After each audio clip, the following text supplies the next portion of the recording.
শূন্য হয়ে গেছে, পরিত্যক্ত হয়ে আছে। এটা একজনের না বহুজনের? কেন এগুলো করলেন? বিমা যালামু, এদের জুলুমের কারণে। এদের জুলুমের সীমা এত বেশি পার হয়ে গেছে, আমার আল্লাহর সহ্যের বাইরে চলে গেছে।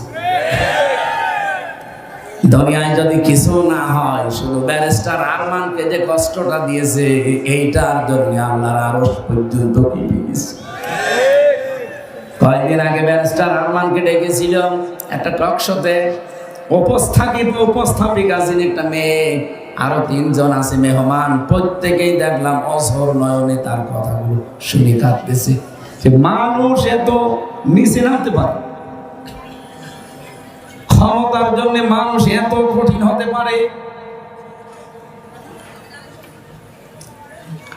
ওনারা যেদিন ফেলে দিয়ে যায় দিয়াবাড়ি, ওই উত্তরা দিয়াবাড়ি মিরপুরের এলাকায়, ওই জায়গাটাও পরশুদিন আমি আসার সময় দেখছিলাম।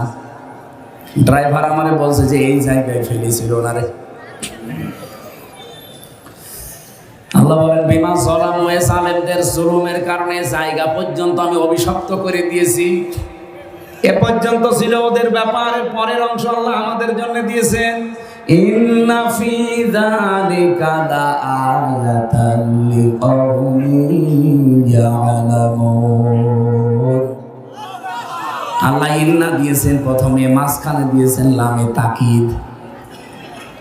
শব্দগুলো কত কত কঠিন আমরা যারা আরবি গ্রামার জানি তারা টের পাই। আল্লাহ গ্যারান্টি দিয়েছেন এক আয়াতে 2 বার। আল্লাহ বলেন অবশ্যই এর ভেতরে শিক্ষা আছে যারা জ্ঞানী তাদের জন্য। কিন্তু আগস্টের 5 তারিখের পর থেকে আমরা দেখছি অনেকের জ্ঞান আর কাজে লাগছে না, তারাও যেন ওই আগের মতো অন্ধ হয়ে গেছে। কোরআনে কারীম তাদের জন্য সূরা বানী ইসরাঈলের 8 নম্বর আয়াতের মাঝের অংশে শুনিয়েছে, ওয়াইনা উত্তুম উদনা ওয়াজআলনা জাহান্নামা লিল কাফিরিনা হাসীরা। ওরা যা করেছে তোমরাও যদি ওদের মতো আচরণ করে, আমি ওদের সাথে যা করেছি তোদের সাথেও তাই করব। এখানে ইন্না ফি যালিকা লাআয়াতিন দিয়েছেন, আর নাম না দিলেও অর্থ হয়ে যেত। আল্লাহ এত বেশি জোর দিয়েছেন এই শব্দটাই। আল্লাহ বলেন অবশ্যই এখানে শিক্ষা আছে জ্ঞানীদের জন্য।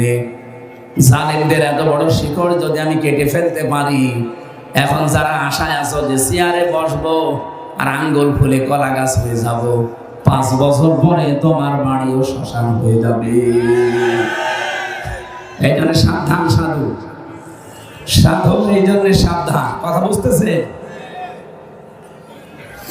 আমাকে আল্লাহ যত নিয়ামত দিয়েছেন, ওসি সাহেবের জন্য নিয়ামত ওনার ওই চেয়ারটা, আমার জন্য নিয়ামত আমার এই চেয়ারটা।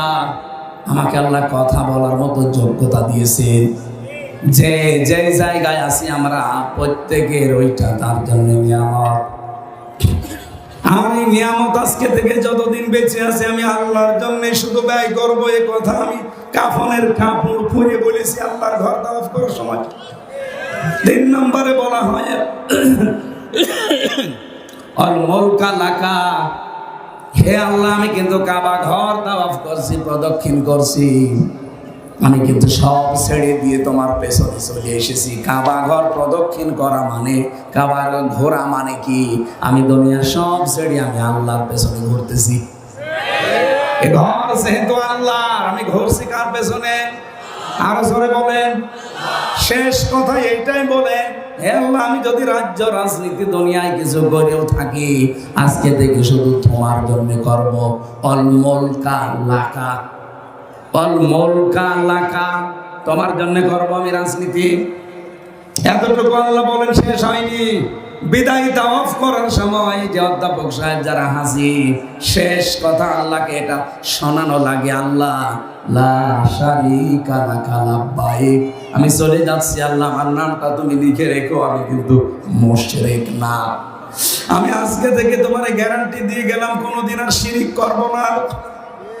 বাংলাদেশে যত হাসি রাজনীতি করে, সরকারি দলে বিরোধী দলে নিরপেক্ষ যারা আছে, বলেন তো এই তিনটা কথা যদি মেনে চলতো, এদেশে আর কারো লাগতো না ইসলাম কায়েমে হাজিরা যথেষ্ট।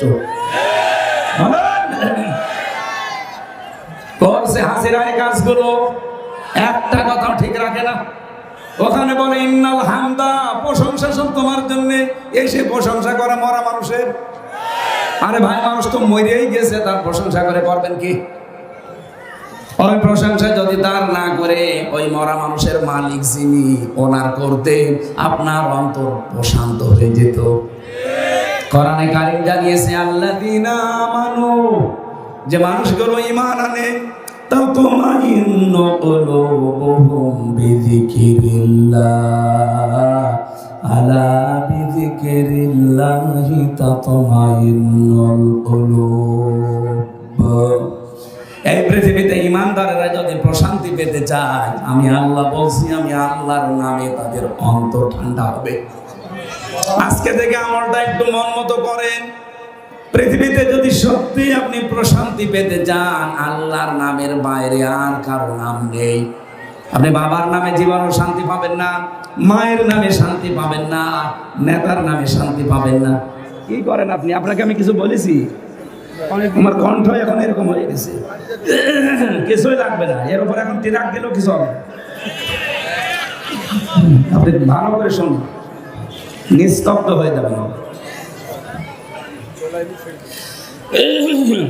ছাড়বে কয়টা? তিনটা চলছে, ছাড়বে কি? গলায় তো পারছে না। আর এমন কোন টর্চার নেই, এই 3 বছরে ওরা করে না। আমার মাথার একেবারে স্কুল থেকে পায়ের তালু পর্যন্ত একটা ইঞ্চি জায়গা ফাঁকে না, এই জালেমরা যা করেছে। আমি জামা খুলতে পারি না। আমার কণ্ঠ যে এই যে নষ্ট হয়ে যাচ্ছে, শরীর নষ্ট হয়ে গেছে, কি ছিলাম আর কি হয়ে গেছে, স্বাভাবিক হতে এখনো সময় লাগবে। কিন্তু চাপ গুলো তো যাচ্ছে না। 2-3 দিন গেলে বাঁচি, 1 মাস রোজা, এর ভেতরে তো আর এরকম নেই।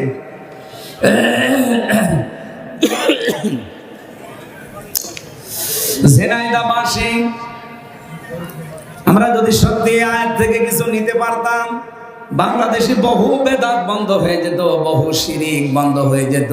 কত মানুষ আল্লাহর নামের পরিবর্তে ডাকে শালি বাবা, কেল্লা বাবা, ফতে বাবা, নেংটা বাবা, খাজা বাবা, ডাকে না? বলুন বলুন। এখানে অনেক আলেম আছে। পৃথিবীতে 3টা অপরাধের শাস্তি আল্লাহ ডবল ঘোষণা দিয়েছেন। পৃথিবীর অন্য কোন অপরাধের শাস্তি ডবল হবে না, কিন্তু এই 3টা অপরাধ যারা জড়িত থাকবে তাদের শাস্তি হবে ডবল। 1 নম্বরে ওয়াল্লাযীনা লা ইয়াদউনা মা'আল্লাহি ইলাহান আখার, যারা আল্লাহ বাদে অন্য কাউকে ডাকে, আল্লাহকে ডাকে না, তা না ডাকে, পাশাপাশি যারা অন্য কাউকে আল্লাহর সাথে জুড়ে দেয়, তাদের শাস্তি হবে কয়টা? 2টা। বলেন বলেন। আল্লাহ আমাদেরকে হেফাজত করুন আজকে থেকে। আল্লাহ বাদে দুনিয়া